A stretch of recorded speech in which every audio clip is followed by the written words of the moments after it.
Good morning again to everybody. We're really delighted to have such an extraordinary turnout for this conference. And we are set to begin discussion on a different aspect of the issues that are covered in this report. One's really related to the economy, rule of law in that aspect, and innovation. We're really honored to have Senator Ron Johnson to deliver opening remarks for this session. Senator Johnson has been in the press quite a bit lately in very good ways. Is the chairman of the Senate Foreign Relations Committee Subcommittee on European and Regional Security Cooperation, and in that regard has an extraordinarily deep interest and involvement in issues related to the Balkans. He is in the midst, as I'm sure all of you know, of a very busy week, so we're really pleased and honored that he has taken the time to be with us today. He has great experience as a businessman himself, and we've seen over the course of the last weeks that he has a particular interest in small and medium enterprises, something which has a direct relationship to the Balkan region. So I am honored and pleased to welcome Senator Johnson, who will deliver opening remarks.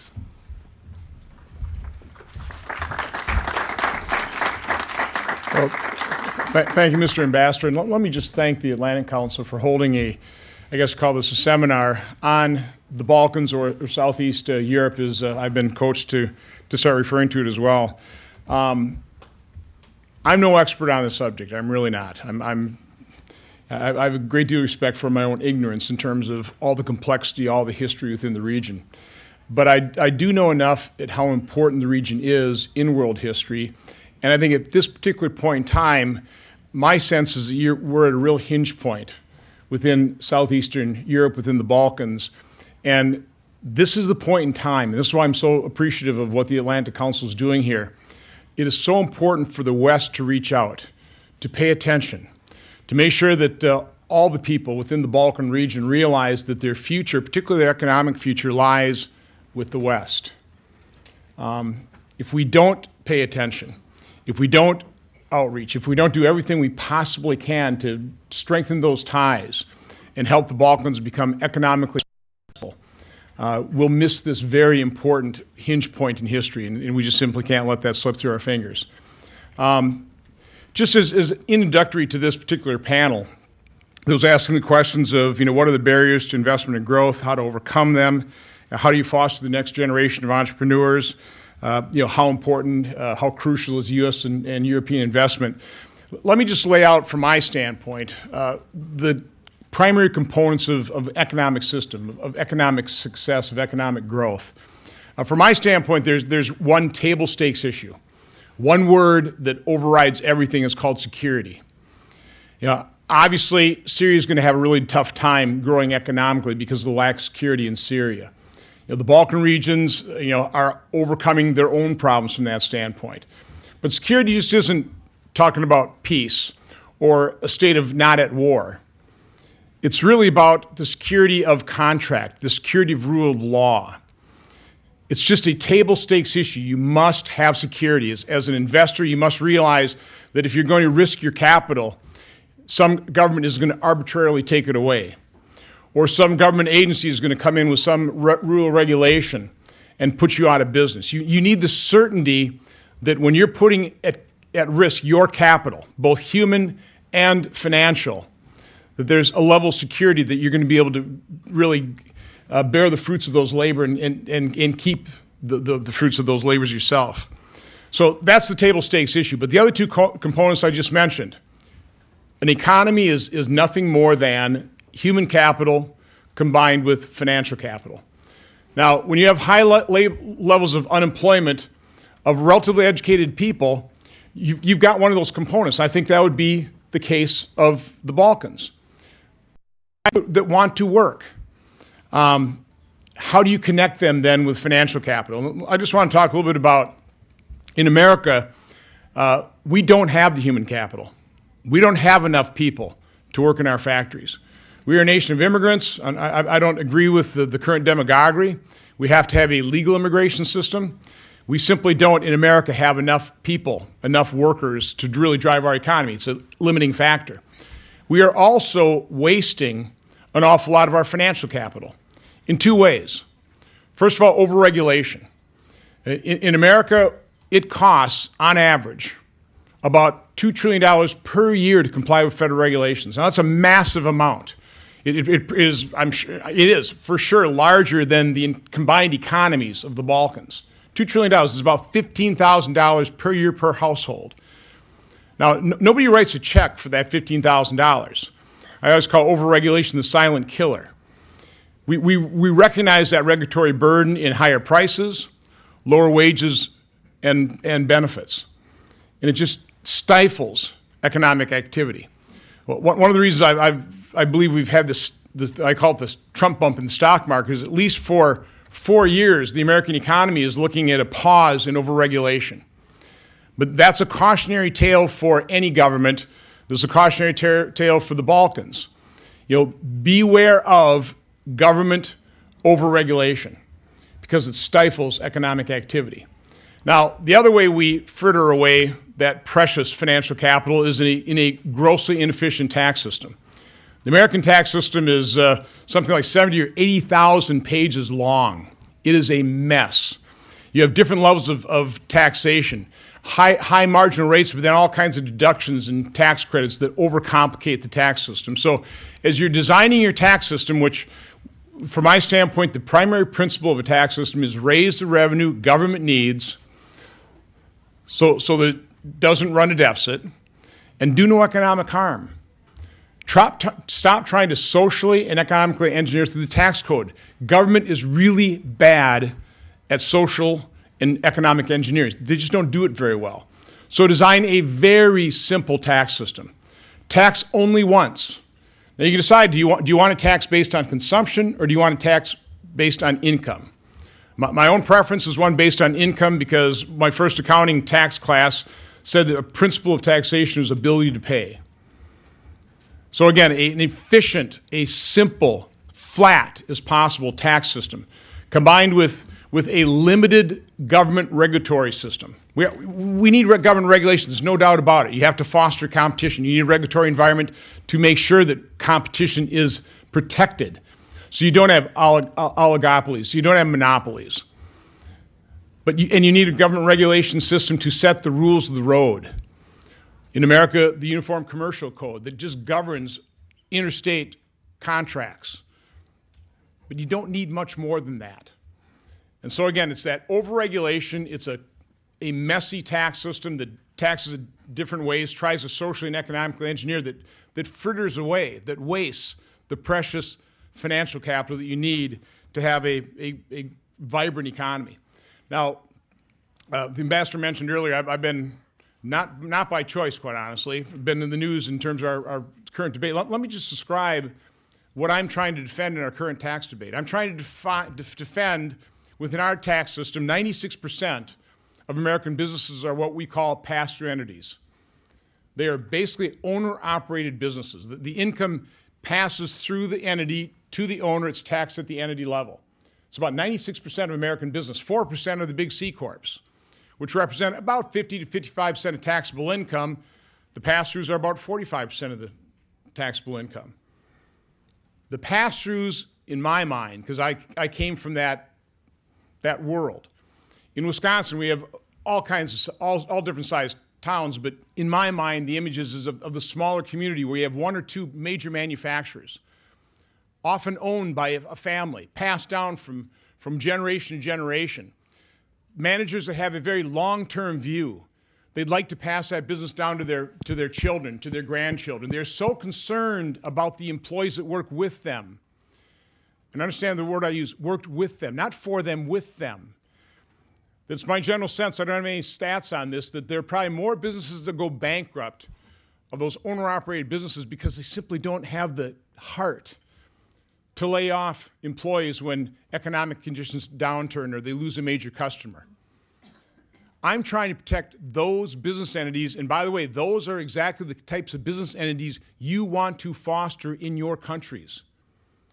You want to be able to spark that entrepreneurial zeal, that desire in every human being, not to be lorded over, not to have a boss, but to be your own boss.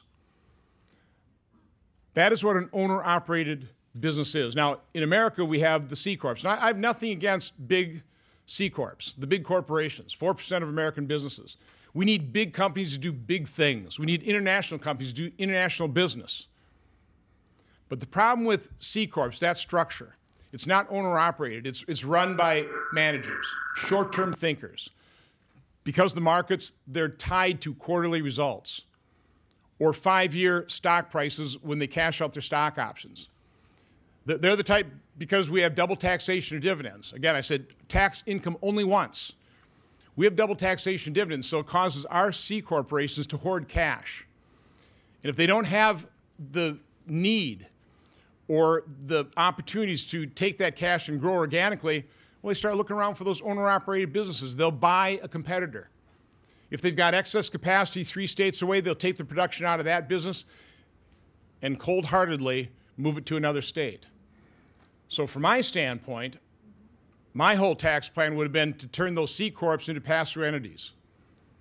Tax the business income at the ownership level.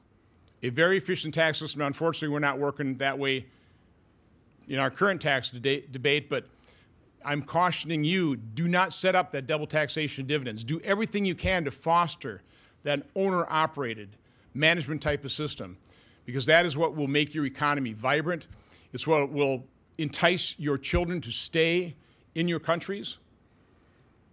And speaking about young people in these countries, one of the more depressing and one of the challenges in the Balkans, certainly I noticed, is when I was in Montenegro, a beautiful country. I mean, I'm just looking at all the opportunity. One of my comments to the Prime Minister was, you know, with all the other ministries you have, what you really need is a minister of marketing. And that is just true of the other Balkan countries. You have beautiful countries. They are just so opportunistic. There could be so many opportunities for tourism. You need to be able to market that region. But there was a survey that I was made aware of that said 50% of Montenegrin young people want to have a job with the government. We were in Serbia, 70% want a job in the government. Now again, that goes back to that table stakes issue, security. People want security. So how can you break out of that paradigm? How can you expand young people's desire to become entrepreneurs, to start something, to be their own boss? Well, one thing I think Europe and America could do a far better job of, things like student exchange. And we have our own issue with immigration. We're a nation of immigrants, and we're clamping down on that, which I think is a real shame. In Wisconsin, we have a lot of tourism industry. We have one type of visa called a J1, where it's a foreign exchange. So we get all these young people from all over the world, and they come in and they work in our restaurants, provide great service, provide very interesting conversations between Americans, between Wisconsinites, between folks in Serbia or Kosovo or Montenegro. I don't want to leave any country out, but all those countries. That type of exchange, young people working in an entrepreneurial business, a restaurant, a resort, will hopefully spark that type of desire. Get young people over the hump that, yeah, business is a risk, but if I fail, we can do something else, because they'll talk to owners that have started something and failed and started again and failed and started again, and all of a sudden hit the jackpot. And they have a business that's working well. So I think probably the greatest thing that America and Europe can do is open up our countries to exchanges, welcome young people, and a little bit older people as well. Welcome them. Provide these temporary guest worker visas. You know, allow the exchange of ideas and opportunities. It's good for world peace and stability, as well, as we start realizing globally we're just human beings. We all have the exact same wants and desire. We crave peace and security and economic prosperity. So again, if you want to attract American investment, you need as low corrupt system as possible. No nation state has no corruption. It's just all in the spectrum. So that's a table stakes issue if you want to attract foreign investment. But from my standpoint, the best way to spark that foreign investment is that exchange of human capital. We need it. We should welcome it. And then anything we can do to have some of our entrepreneurs visit your countries, help them market, it's all about firsthand experience. So again, I just want to thank the Atlantic Council. I want to thank all of you for attending today. This is such an important issue, such an important region, at such an important time. So just enjoy your conference and let's move forward together and make this a real success. Thank you, Mr. Ambassador.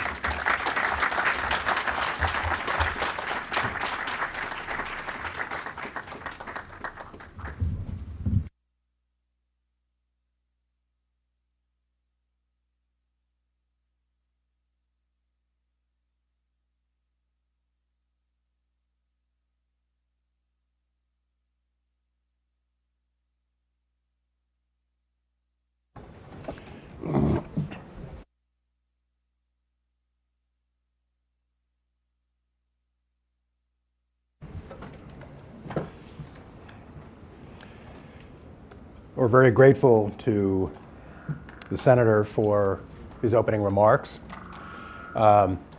We have a very distinguished and interesting panel today. Two housekeeping items. First, the translation is set on channel 1. Don't move it if you want to hear it in English. Second, we have a hard stop. We're ending at 12:45 or before. Hope everyone understands that's when it will end. Panel today, starting with my immediate left, is Deputy Prime Minister and Foreign Minister Ivica Dačić of Serbia. We've known each other for many years and really honored that he's here. You have bios of everybody, so I'm not going to go into everybody's biography. Second, Deputy Prime Minister and Foreign Minister Behgjet Pacolli of Kosovo. Extremely well known. I'm delighted to meet you for the first time. I've heard so much about you in the region. World Bank Vice President for Europe, Cyril Muller. And Mark Andrijanic from Uber, from Slovenia originally. So he is somebody who can, both generationally and in business terms, talk to us about the innovative, disruptive kinds of activities that we are so interested in looking at for this region. Subsequently, let me begin by saying that, before turning to Minister Dačić, having worked and been involved in the Western Balkans for more than 20 years, I guess, I have to say that it is, on the one hand, encouraging to see that there is peace, but on the other, it is of tremendous concern as one travels through the countries to see this dramatic problem of stagnant growth or small growth or declining growth in different countries, and the extraordinarily serious structural problem which exists in all countries of the exodus of young people. Most recently, I was in the region this summer, and I was really struck, first in a conversation with Macedonian Prime Minister Zaev, that his #1 priority is finding ways to keep the youth in his country. In Bosnia, I talked to a number of young people, and they keep talking about prospects for the future. I hear it in Serbia, I hear it in Montenegro. This is clearly a major concern. But we're in a very competitive world, in a globalized market, where there's extraordinarily great competition for capital. One CEO of a global corporation said to me not too long ago, he needs to decide where to put the marginal $1 billion. And he looks at a global market. And he has a list in mind. He has a list that's written, and he has a list up here. Starts with rule of law.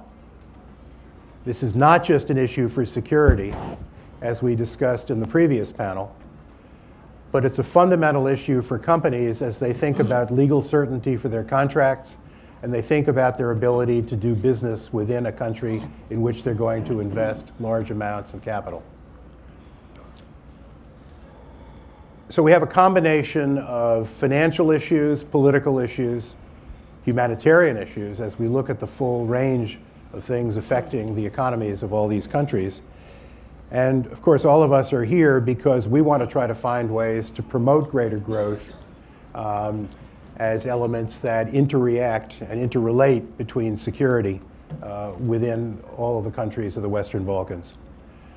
So as I said, I'd like to start off with Deputy Prime Minister Dačić to talk, and I'd be very interested in both you and Minister Pacolli talking about, among other things, what you see as the greatest barriers to economic growth in the region and in your countries today.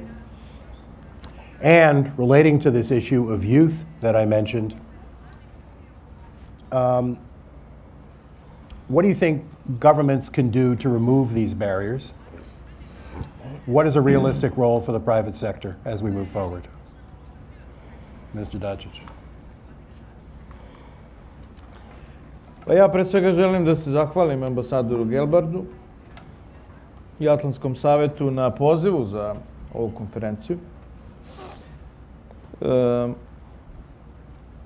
I da ne bih sada čitao ovo što smo napisali i gospodin Pacolli i ja, da probam nešto da vam kažem ovako običnim jezikom. Malo pre mi je gospodin Robert rekao da postoji u njihovoj ovdje u američkoj praksi jedna izreka da biste uspeli, onda morate da propadnete prvo. Mi smo dovoljno puta propadali ili smo bili na liniji, na ivici propadanja, da mislim da ovaj region ima sve šanse da postane najbolje mesto za investiciju u svijetu. Tako da, sigurno da ekonomija može da ima veoma pozitivnu ulogu za stabilizaciju čitavog regiona, ali opet sa druge strane to je jedan proces u kojem sve zavisi jedno od drugog. Nema razvoja ekonomije bez stabilnosti regiona. There is no growth in economy without the stability of the region because nobody will invest in politically and security unstable region. So I do believe that unlike some other Eastern European countries that in comparison with the former Yugoslavia, were far more underdeveloped and part of the Eastern Warsaw Bloc, and which in that period of time, right after the fall of the Berlin Wall, for several times increased the GDP. Serbia and I believe also other countries in the region being in a similar position did not really make further progress in that context. We have some 80% of GDP today from the GDP from 1989. Unlike, for example, Czech Republic that has 3 times bigger GDP comparing to the period of socialism of that time. So I think that in the last period of time, especially after the Berlin Initiative has been launched, that is to say the invitation by the Chancellor Merkel that every year we have this event, this forum held of the European Union and the Western Balkans, and several of those summits were held in Berlin, Vienna, Paris, and in Trieste was the last one. Next time it will be held in London, although Great Britain decided to exit the European Union, but still this summit will be organized there. They will organize a summit about our entry to the European Union, which is a nice thing to do. So I believe that we have taken important steps in making mutual agreements concerning exactly this topic. topic that Robert talked about, and that is to see how to remove barriers for economic cooperation together, and in what way to increase our GDP, which means to increase in general the level of employment and investments in our country.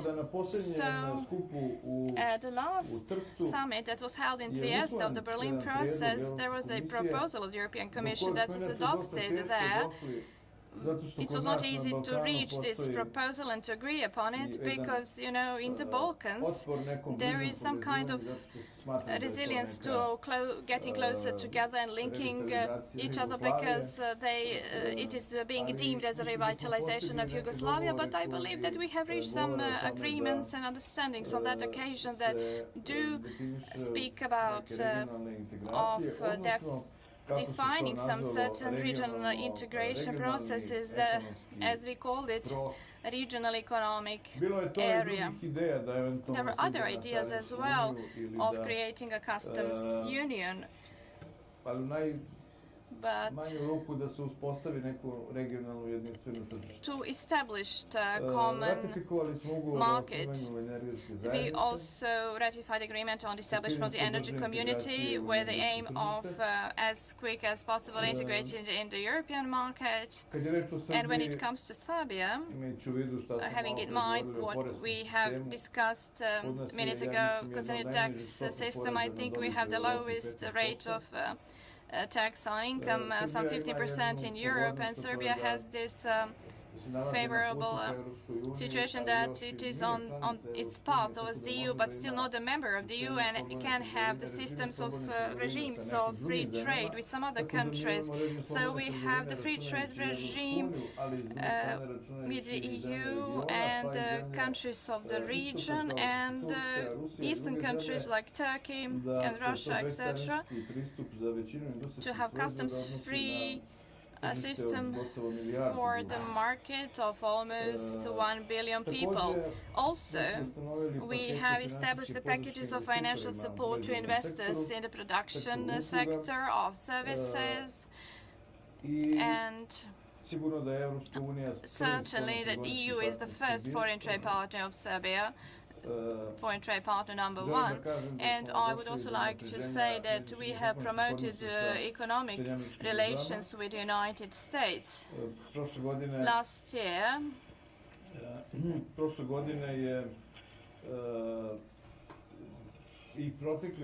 and in the period of several years behind us, we had trade exchange that resulted.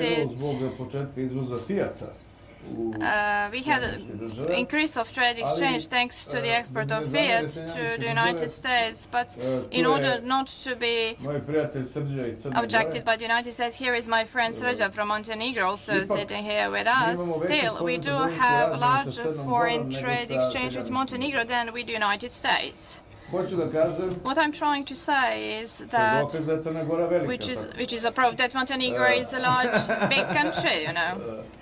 Which is an indicator, actually, that in the Western Balkans,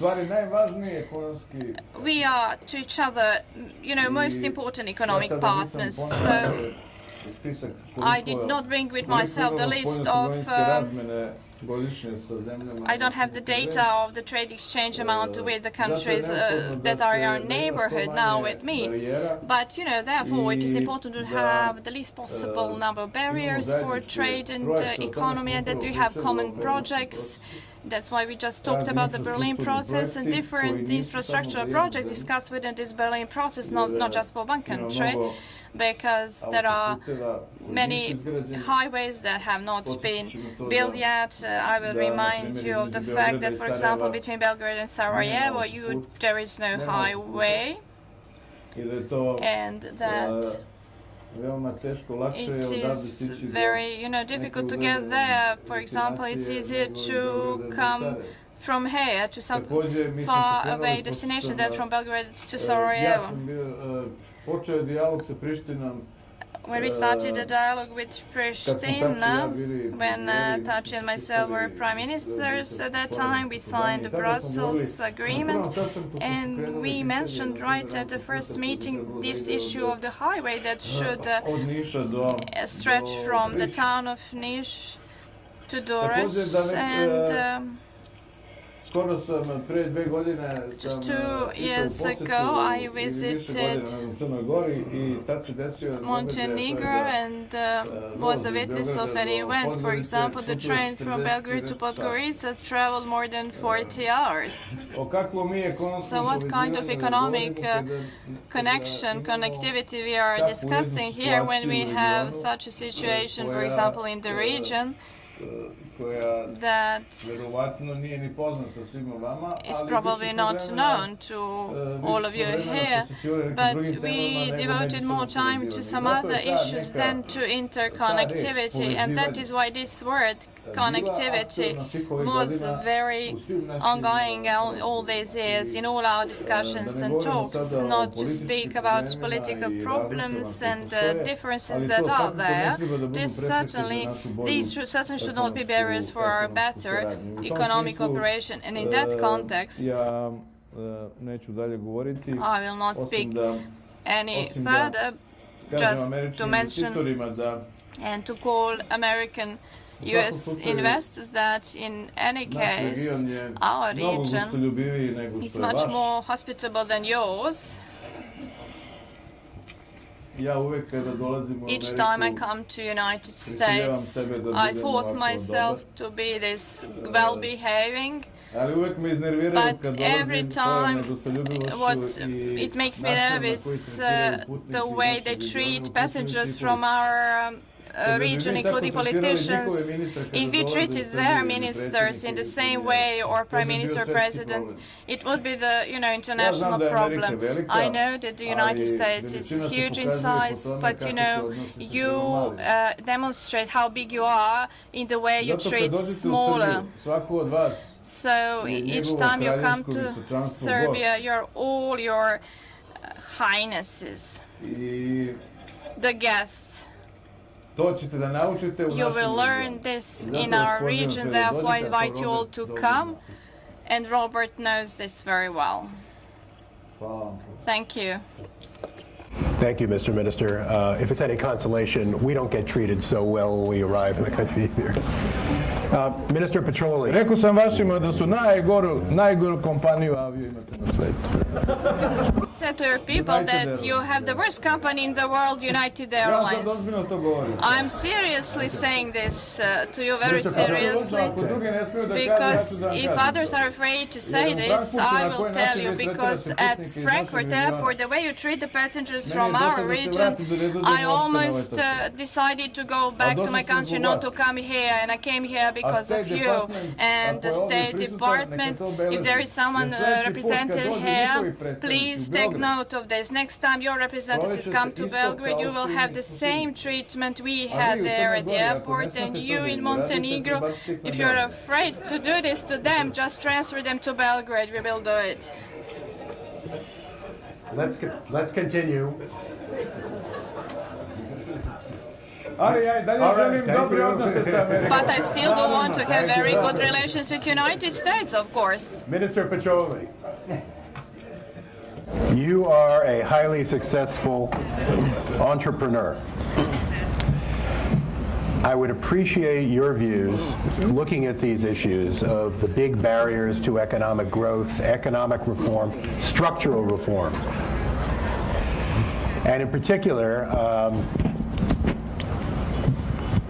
I mean, you've got experience in the entire region, but you can talk about both Kosovo and the region based on your experience in the private sector and now in the government. How do you see, how would you like to see this move forward? Thank you, Ambassador. First of all, I have to congratulate you for this magnificent organization. And I salute all people who is here. Respect for organizers, their excellencies. I have first to answer to Mr. Dačić, and I have to congratulate him for his idea to build more bridges, more roads, and to improve the quality of air companies. I was with Lufthansa yesterday.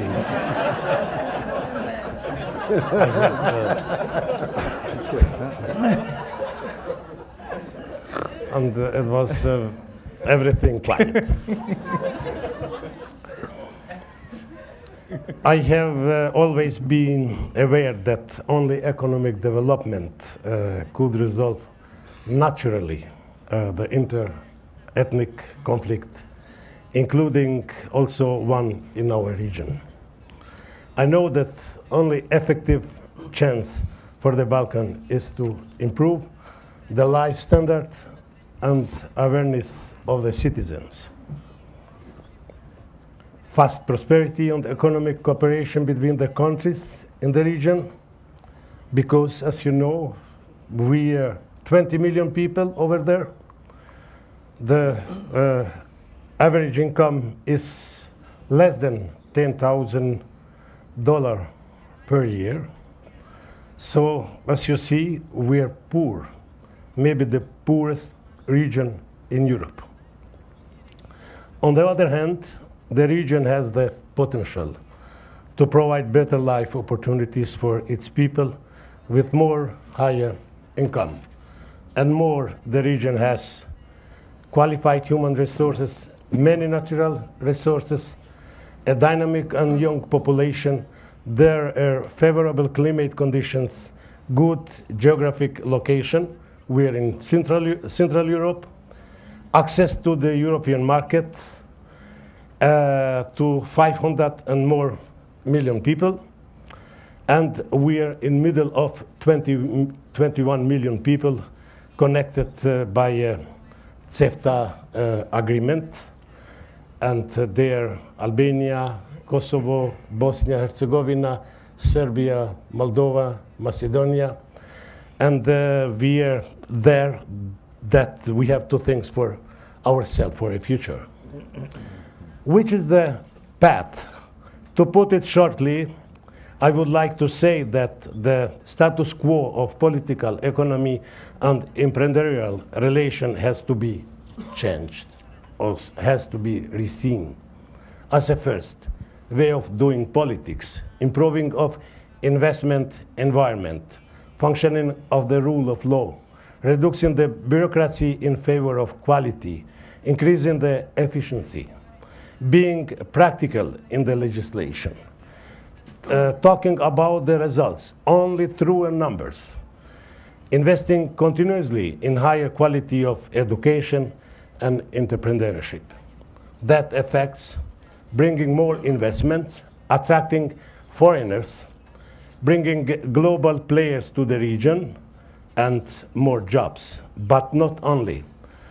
The software of better said, my business cure to the political disease of the Balkans includes changing the status quo in economic relations between our countries and the key players, namely the democratization and liberalization of economy and market, bringing new people, new actors, new companies. And we have to do one other thing. We have to break the monopolies. And Mr. Dačić knows very well that Serbia is dominating today in our country with transport, agriculture, energy, airspace, etc., etc.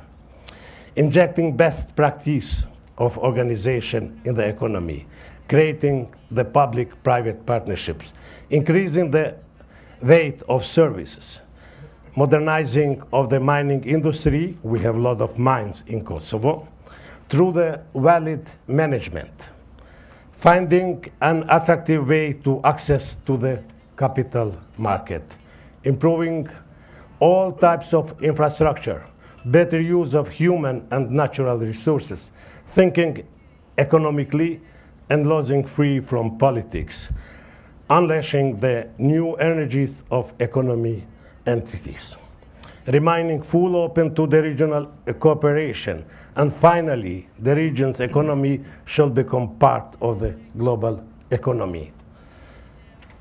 Branding of our local production is needed. More creativity in creation of economic entities with more global elements. We have to do that. Regional economic integration and depolitization of state-owned companies in the region, such as air traffic companies, railways, electricity production system, electricity transmission systems, highways management, mines, etc., which have to be integrated in the international or in the regional holdings with the effective partner-private partnership and provide them with a professional management. There is a room for more American companies, and let's they find the right incentives to engage in these great development challenges. There are more opportunities for these companies, such as easy access to European market, as I said, 520 million people. World, a big world of people right after China and I believe India.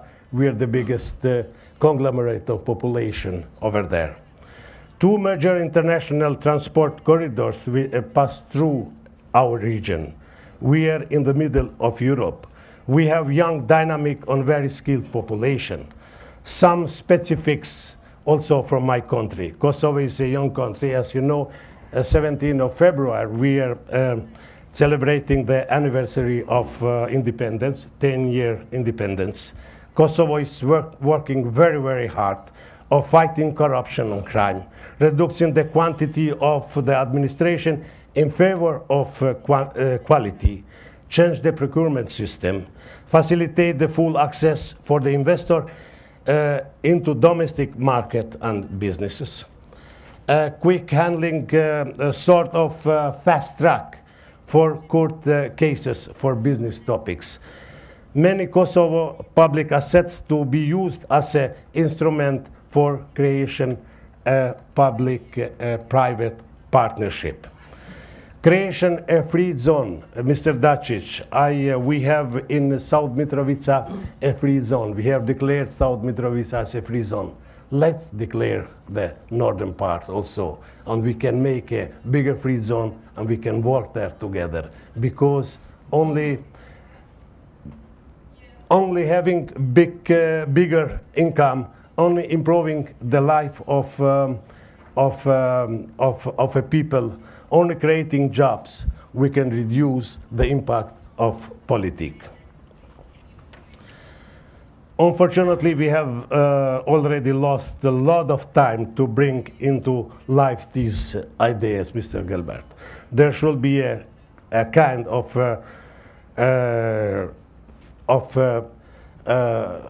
let's say, regeneration of the political class of the 20th century to open new paths, because the poison of ethnic separation was planted very, very deep.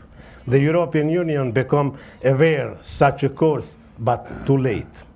The Berlin process, which has started this year, has initiated the path for the regional initiative of the European Union, led by Germany, with the cooperation within Balkans and with the EU. This initiative forces development of small and medium-sized companies, development of information technologies, on prevention and fighting against corruption and crime. I don't believe that our region, rich in terms of an ancient history in middle of Europe, will not be able to become a prosperous territory. I don't want not to believe that the European Union and the US will allow this region to turn into black hole of international trafficking, the source of organized crime and terrorism. And answering to the question, if young entrepreneurs can fix the Balkan, I will say yes. The region can be fixed. They can do this by learning, using new methodologies, working hard, working together with the requirements of globalization, with honesty, transparency, accountability, and changing the old and bad habits. There is a precondition. This is very important for us, Mr. Dačić, to forget the past and to see on the future. Thank you very much. Cyril, World Bank and other international financial institutions have played and continue to play really an essential role. As we were discussing a bit before we came in, often the bank, the IMF, push through reforms that government would like but might be politically unpopular. But the government often wants this. I've seen this in many countries around the world. You've probably seen them in even more. What do you see as the most important kinds of structural and other reforms that are really required in these countries, either regionally or on a disaggregated basis, in order to create both a more propitious kind of environment for innovation, but also in terms of trying to create foreign direct investment at a broader level? Well, thank you very much. I will refrain from commenting on airlines. I may leave you to Uber on that one. Maybe we need an Uber for transporting ourselves in the air. Let me start by sharing. I will address the issues you raised, but I would like first for all people in the room to a little bit share an assessment which I think is important. First, whenever we talk about the Western Balkan 6, so the countries that are represented here today, there's always this question of being an optimist or a pessimist, and there is a pretty heavy, there's a history that is not an easy one. So let me be part of the optimists. And I would like to argue that while the glass is not full, it is certainly not half empty. And so it is at least half full. And the first point I want to make is that economic growth is rebounding in the Balkans. And right now, the countries are basically growing, if you take on average, slightly below 3%. But I would argue that should the policies that the countries have adopted over the last few years continue, and efforts in a few areas I will highlight later come through, that one could expect these countries to grow again at 5-6% a year. Why is this important? If you grow at 2-3% a year versus growing at 5-6% a year, the time it will take for the countries to converge to European Union average income will be cut from 60 years to 20 years. If you grow at 2-3% a year, it will take these countries 60 years to converge to the EU. If you grow at 5-6% a year, it will only take 20 years. So growth, whatever we discussed today, growth is really important. The second point I wanted to make within growth is, and that was being mentioned by other panelists also, is the issue of jobs.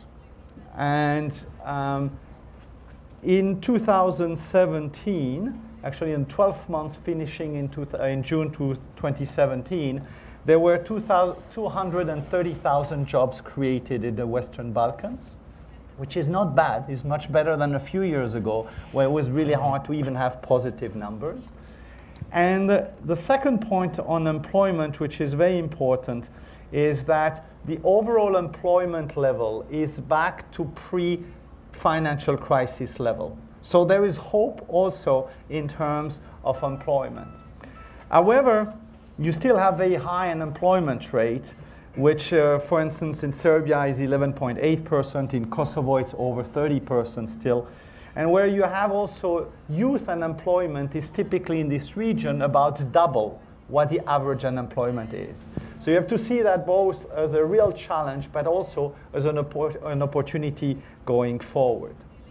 Now, the second point I would like to make before getting at what could it take for these countries to really grow faster and reach higher living standards rapidly is that all of the countries have gone through difficult macroeconomic adjustments, and that those macroeconomic adjustments are bearing fruit. And I think there are two areas. One is on the fiscal side, and the second has been on the banking sector. This is a region of the world where the non-performing loans in banks is the highest average in the world. And that has really dropped now over the last few years, and there are efforts in all of the countries to improve banking supervision and to really lead to a banking consolidation, which then would mean that banks again can play their role as economic agents.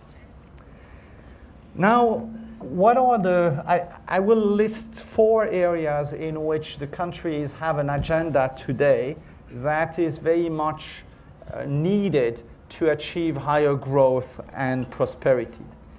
The first one is that governments need to be more efficient, and in some countries, governments need to be smaller. The second area I will mention is around employment. The third will be around business climate. And the fourth is really also an element that both you raised before, is what I would call the power of economic integration. Let me start with governments. The state remains typically has an outsized role in the Western Balkans. And that is true. This is a legacy of, frankly, the former Yugoslavia. This is a legacy in which, if you look today at the share of the state in GDP, if you look at the share of state-owned enterprises in the GDP, they're much higher than one would have expected 10, 15 years ago. So that element has to continue. There is a transformation ongoing, but if I compare these 6 countries with the 7 small Eastern European economies that joined the European Union over the last 15 years, the biggest difference will be actually in the size of the state and in the size of the role of the state in productive sectors. And I think these countries aim very much to learn from those that have succeeded into that transition. The senator earlier mentioned the preference of young people to look for jobs in the public sector. And he mentioned there was job security. He mentioned security. We've discussed that together as well. But I have to say also that the average wages in the public sector are higher than in the private sector still today. So that is a strong deterrent for building what the minister called the need for a strong, or what the senator mentioned, entrepreneurial zeal. And I've had the pleasure to have many discussions with the leadership of the countries represented today. And I think when you ask each of the leaders, what do you see as the main constraints in the medium term, they will see one thing: how can we keep our young people, it was said, but also how can we make sure that our young people embrace an entrepreneurial culture. And I think this is part of the conference today. And you mentioned before, the learning to fail, and this is extremely important in the Balkans. Now, in terms of within government, one of the areas I want to mention is that the level of taxation, the level of revenues has improved a lot over the last few years. So you won't hear from the World Bank or the IMF that you need much higher revenues. I think what we are here to discuss is much more how do you use those revenues and have the best possible expenditures. One area where the legacy of history is particularly difficult is in social spending. Some of the countries still have more than 70 different types of benefits that are in terms of their social assistance. So how can you make public expenditure contribute to growth and be more productive?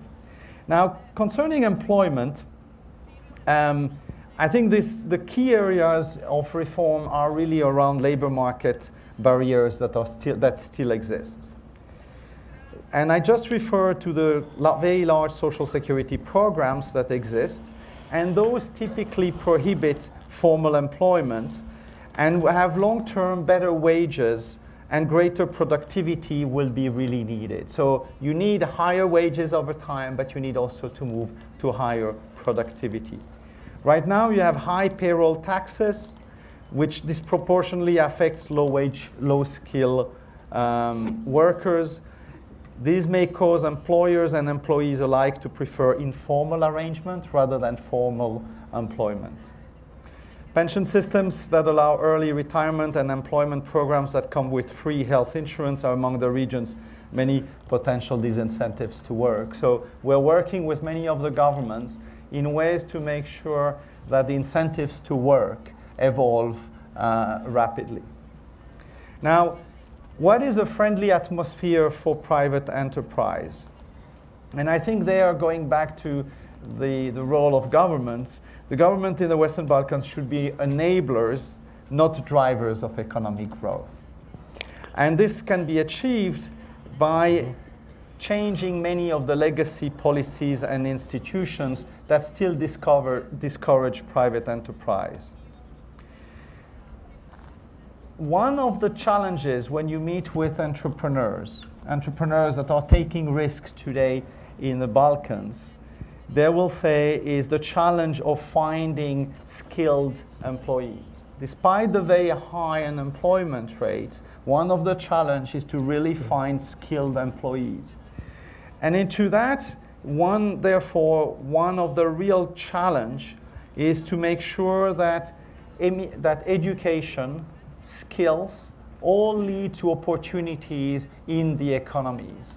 So if I look at the discussions today compared to 4 or 5 years ago, in terms of what is needed to enable private sector growth, the human capital dimension is coming through much more so today than in the last few years. Obviously, issues around to have a conducive business environment, you obviously need infrastructure as well. I mean, I'm looking at you, Mr. Minister, on, for instance, in power in Kosovo, or the Minister mentioned before also issues related to transport in the region. So this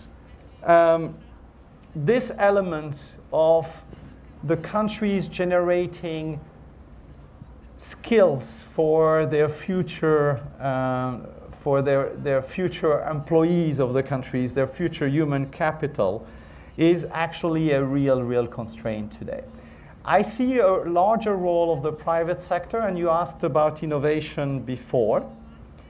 And it is interesting that in all of the countries, when you meet young entrepreneurs, I always like to ask one question from them. What is the optimal size of a company in your country?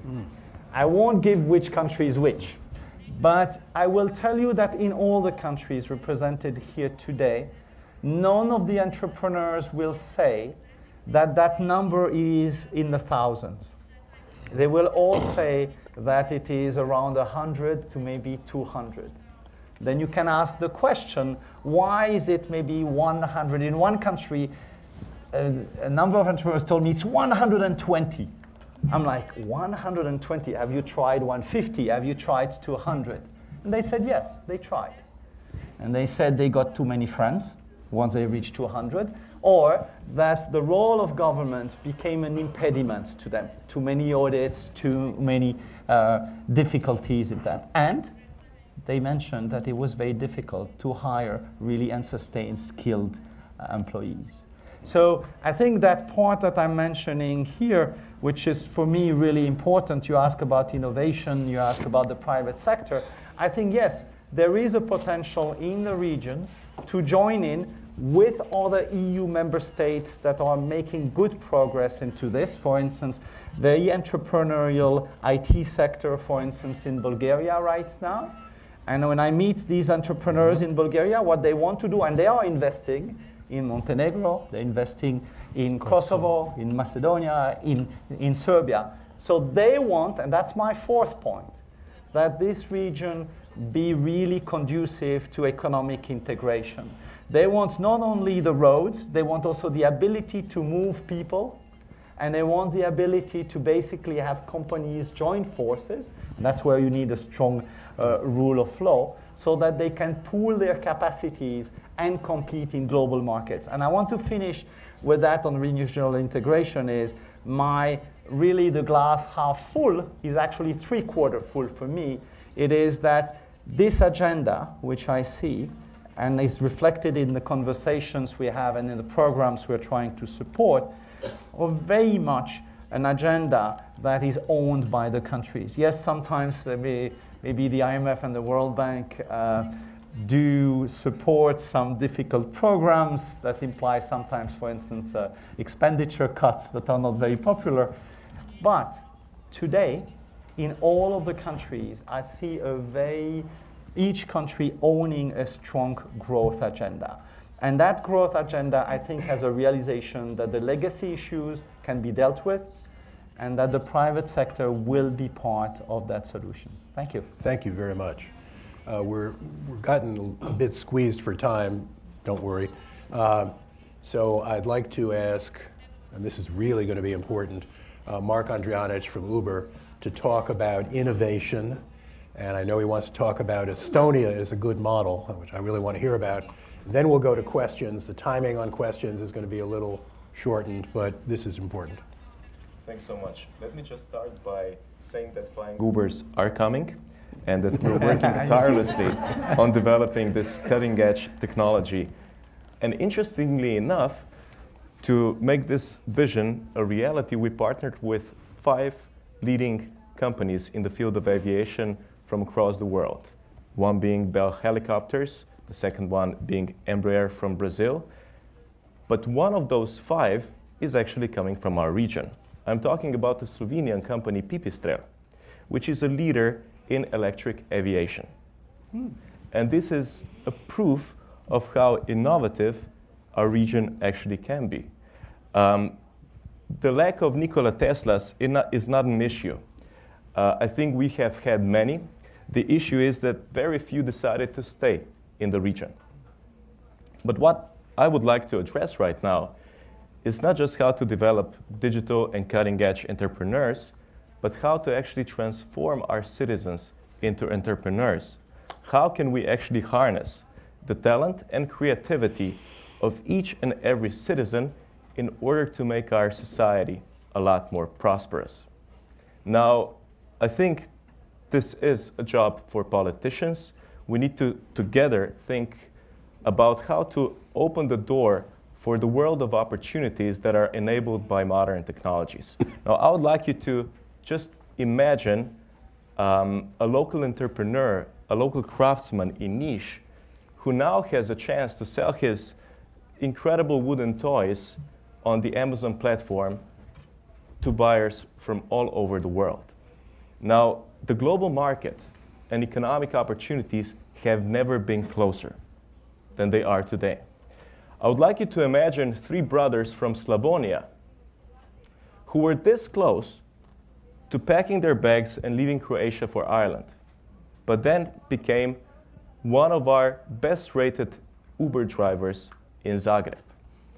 I would like you to think about Zorica from Budva, who used to live in this giant house that her and her husband built 20 years ago when they returned from Germany.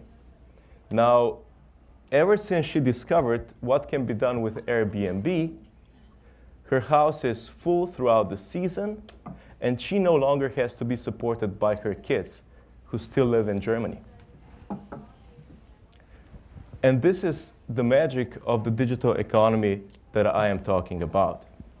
Now, I must say that people in the Balkans have embraced digital technology enthusiastically. We are the early adopters in Europe.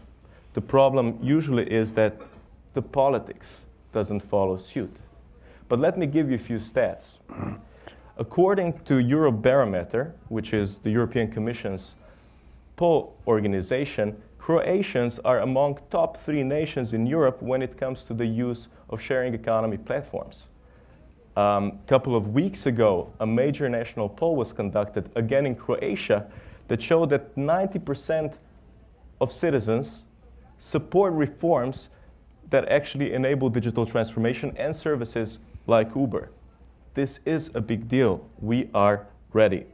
Now, when it comes to the lessons from Estonia, in 1991, Estonia was a country where less than half of the households had a phone line. Now, the only connection with the outside world was a Nokia phone hidden in the backyard of the foreign minister. Does that remind you of some countries in our region in the 1991 or even after the war? Of course it does. But what they did is quite simply incredible. Now, they understood that they have very little to lose, so they decided to go all in. They reformed their economy by strengthening institutions, by building world-class infrastructure, by carrying out privatization to make sure that politics doesn't meddle into business on every corner. They also built an educational system that provides kids with programming classes already in the primary school. Many of them today learn how to program already in kindergartens. They have introduced sound money reforms and many other things.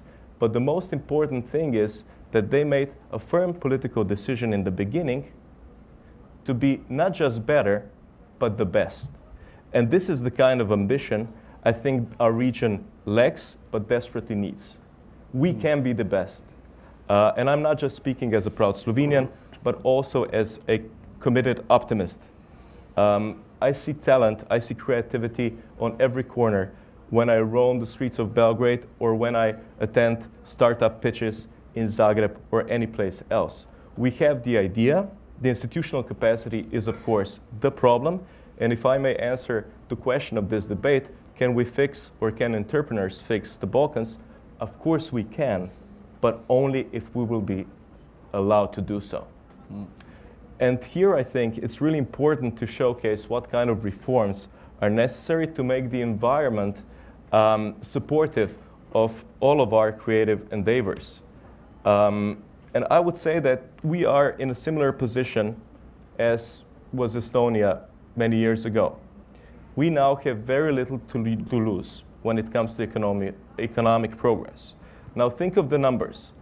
1/3 of those that were born in Bosnia no longer live there. Around 1/4 of Albanians and Macedonians live abroad. We're talking about an exodus of historic proportions. So there's no time to wait. Reform is no longer an option. It's an existential necessity.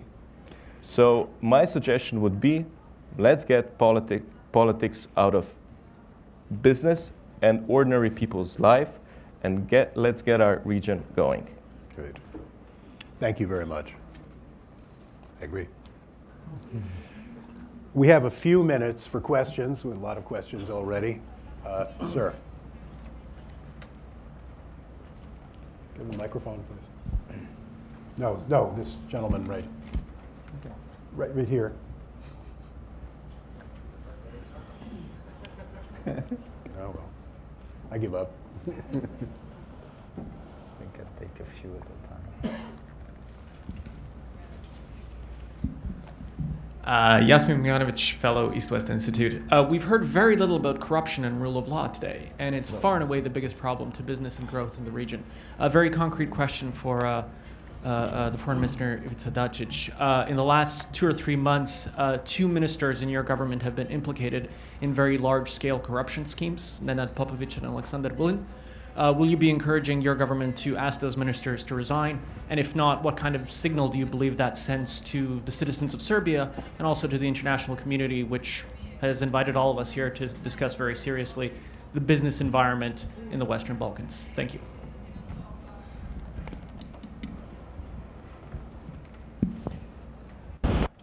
Pa znate šta, zanimljivo je da niste pitali za neke druge it's vlade u interesting regionu, that nego samo za you did srpsku not vladu. ask about some other governments in the region, Ima i but drugih just for the primjera. Serbian government. There are other examples as well in Kad je other reč countries o of the Nenadu region when it comes to Popoviću, Nenad reč je o Popović. poreskom raju It is about the koji nije tax izmislio havens Nenad Popović. that was not invented Izmislili by ste ga Nenad vi ovdje, Popović. You invented it, koliko ja znam. as far as I know. Nije Srbija So izmislila poreske Serbia rajeve did i not think Maršalska ostrva and i invented Kajmanska ostrva. Marshall Islands, Islands and all other and tax havens. Is that right, Mr. Pacolli? You are the businessman. Tako da, So, što se toga tiče, as far as that is in question, of course, I do listen what the World Bank is saying, but you know, I love when others give us lectures, but I would like them to turn to themselves a little bit to see themselves. The corruption was not invented in the Western vi ste Balkans. samo malo pametniji, pa ste You are to just a bit more legalizovali. wiser and you made it legal.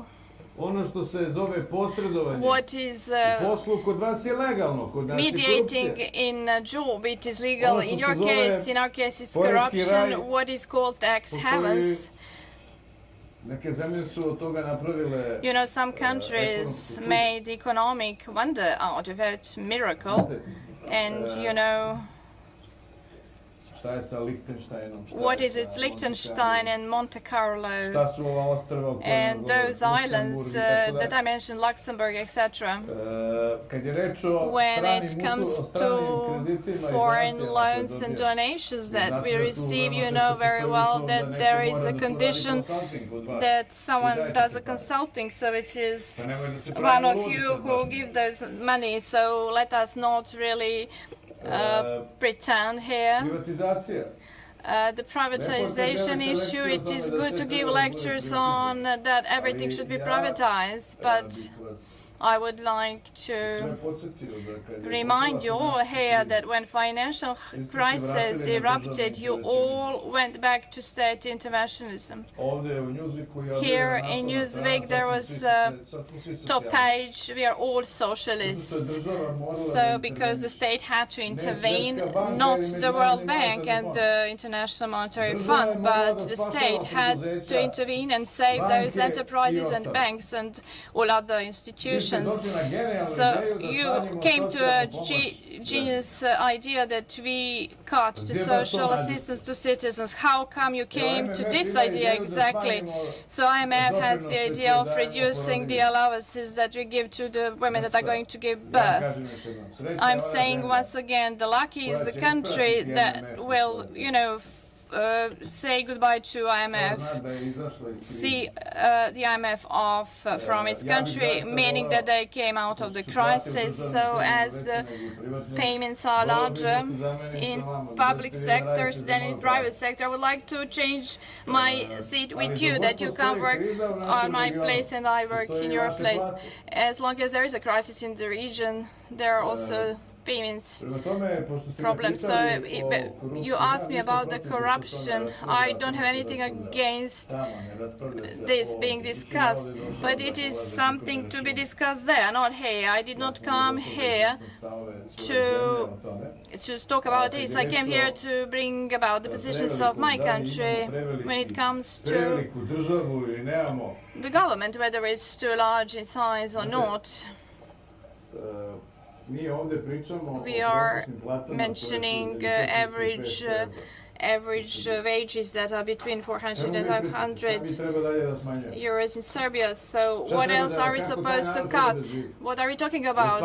What kind of love those people should have there? Do you really believe that the patients should die so that Serbia progresses? I do highly respect international organizations, but those organizations, they don't operate in the most developed countries of the world, but in the poorest countries, it is very often, you know, for example, they come to our country and they make their proposals from the European Union, from international financial institutions, and you ask them, is there somewhere else in the world such a system, and they say no, but it could be in your case established. And I say, first establish, you establish that first, and then we will. You know, we don't need money from the IMF. We need.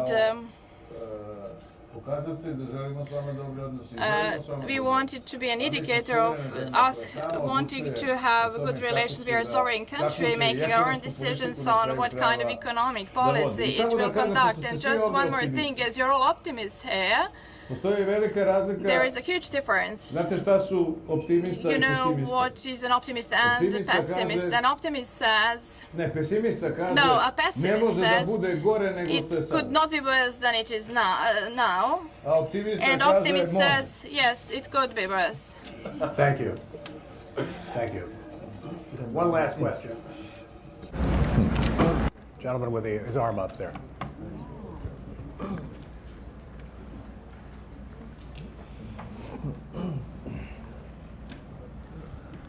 Thank you very much. Meto Kloski with the United Macedonian Diaspora. I want to touch on something that you all didn't bring up, is the fact, and I think Mark, slightly touched on, is the fact that we have large diasporas outside of our respective countries in the region. And so what role can the diaspora play in helping, driving, and being a game changer in the economic environment in the Western Balkans? Mark, do you want to try that? Of course. I think diaspora is, can be a curse, but on the other side, a huge blessing for this country. And it has always been so. Even during the socialist time, our diaspora basically supported the families back home to a large extent. And today, our diasporas are not only quite big, but also very successful. A lot of talented people that made a living on all parts of the world. And I think there's a lot of opportunities for collaboration, especially when it comes to financing projects back home, because these people are usually quite well off and have an idea of what to do, since they own their own companies in America, in New Zealand, Australia, or wherever. So I think there's a lot of opportunity for transferring knowledge, technology, and capital. And these are the things actually that are needed in our region the most. The technology is not yet there. The capital coming there, but when it comes to know-how, absolutely so. I'm afraid we're going to have to cut this off right now, because as I said at the beginning, we have a hard stop of now. I want to thank our speakers, our very distinguished, very articulate speakers. I'd like to thank all of you for attending. Thank you very much.